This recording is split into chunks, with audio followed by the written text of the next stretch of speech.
Missing GTA 5 launcher files? Quick step-by-step fix in 60 seconds. Step 1. Open File Explorer and go to C:\program files /Rockstar Games /launcher. Step 2. Check for launcher.exe in files like launcher.settings and update packages.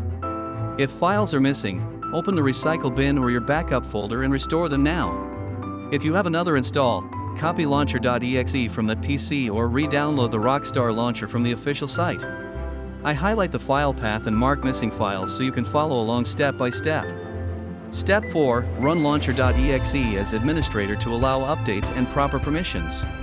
Step 5. Open the launcher and choose Verify Integrity or Repair Install, letting it scan the game files.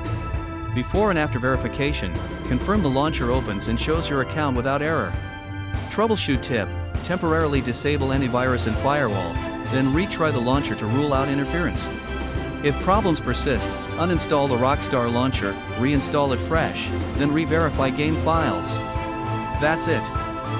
Launcher files restored. If you still see issues, comment below and follow for more quick fixes.